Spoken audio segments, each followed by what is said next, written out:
పెద్దపల్లి జిల్లా వ్యాప్తంగా ఏబీవీపీ ఇచ్చిన పిలుపు మేరకు కళాశాలల బంద్ స్వచ్ఛందంగా విజయవంతమైంది. విద్యార్థులు, ఏబీవీపీ కార్యకర్తలు బంద్కు మద్దతు తెలపడంతో పలు చోట్ల విద్యాసంస్థలు మూతపడ్డాయి.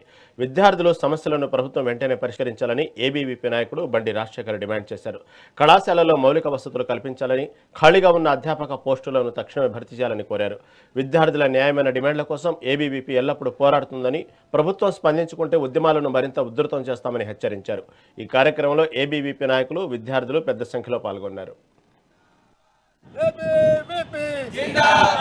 తెలంగాణలో విద్యాశాఖ మంత్రిని వెంటనే తెలంగాణలో విద్యాశాఖ మంత్రిని వెంటనే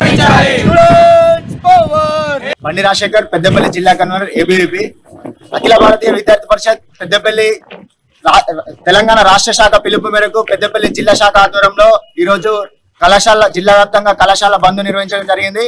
దీని ముఖ్య ఉద్దేశం ఏంటంటే, తెలంగాణలో నూతన ప్రభుత్వం ఏర్పడి దాదాపు 3 సంవత్సరాలు గడుస్తున్న బీసీ, ఎస్టీ, బీసీ, మైనార్టీ విద్యార్థులకు విద్యకు దూరం చేయడం ఈ రాష్ట్ర ప్రభుత్వం కుట్ర పన్నుతుంది. అంటే దాదాపు 11,000 ఫీజు రియంబర్స్మెంట్ మరియు స్కాలర్షిప్లు పెండింగ్ లో ఉన్న కారణంగా ఎంతో మంది విద్యార్థులు విద్యకు దూరం చేయడానికి రాష్ట్ర ప్రభుత్వం కుట్ర పన్నుతుంది. దీన్ని నిరసనగా ఈ రోజు కళాశాల బంద్ పిలిపించడం జరిగింది. రేవంత్ రెడ్డి ఇప్పటికన్నా బుద్ధి తెచ్చుకొని పెండింగ్ లో ఉన్న ఫీజు రియంబర్స్మెంట్ మరియు స్కాలర్షిప్లను విడుదలయ్యాలని ఈ సందర్భంగా డిమాండ్ చేయడం జరుగుతుంది. ఫీజు రియంబర్స్మెంట్ మరియు స్కాలర్షిప్స్ నువ్వు ఇచ్చే భిక్ష కాదు, అది విద్యార్థుల హక్కు అని ఈ సందర్భంగా నీకు తెలియజేయడం జరుగుతుంది. ఈ మధ్య ప్రెస్ మీట్లలో చెప్తున్నావు విద్యార్థులకు గుడ్ న్యూస్ అనుకుంటా. ఎట్లా అంటే దాదాపు 11,000 ఫీజు రియంబర్స్మెంట్ పెండింగ్ లో ఉంటే కేవలం 100 కోట్లు విడుదల చేసి గ్రీన్ ఛానల్ పెడతా అని ఈ సందర్భం నువ్వు తెలియజేస్తున్నావు. బండి రాజశేఖర్.